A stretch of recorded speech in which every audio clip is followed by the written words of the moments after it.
मोड़ासा की K. N.. Shah school में EVM machine को लेकर पुलिस और मतदाताओं के बीच घर्षण देखने को मिला।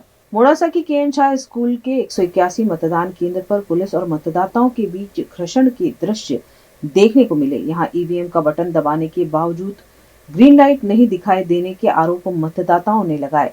यहां कमल के निशान वाले बैच के साथ शख्स बूथ में घूम रहे होने के भी आरोप लगे। एक शख्स मतदाताओं को मतदान करने से रोक रहा था, जिसके चलते मामला बिगड़ा और पुलिस और विरोध करने वाले व्यक्ति के बीच घर्षण देखने को मिला। मोड़ासा टाउन पुलिस द्वारा मामले को शांत करते हुए फिर से मतदान सुचारू करवाया गया।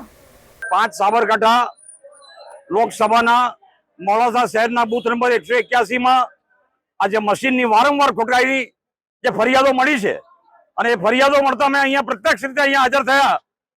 ઘણી મોટી સંખ્યામાં સમુદાયના લોકોને હેરાન કરવાના ઉદ્દેશથી મને એવું લાગે છે કે આ મશીનો ખોટકાઈને કેમ મતદાન ધીમું કરી દેવું, કેમ મતદારો અહીંયાથી મતદાન કર્યા વગર પાછા જતા રહે, એ પ્રકારનો જે કાર્યક્રમ કરવામાં આવ્યો છે હું એને ખોખરું છું અને ચૂંટણી અધિકારીશ્રીને હું નમ્ર અપીલ કરું છું કે આવા જે અધિકારીઓ જે હોય કે જે પક્ષપાતી વલણ રાખતા હોય એવા અધિકારીઓ તાત્કાલિક આવા બૂથોમાંથી દૂર કરવામાં આવે ને જો ટૂંક સમયમાં આ મશીનોને ફરીથી રિવાઇવ કરવા નહીં આવે તો અમારે ના છૂટકે અહીંયા ઉપવાસનો કાર્યક્રમ આપવાની ફરજ પડશે।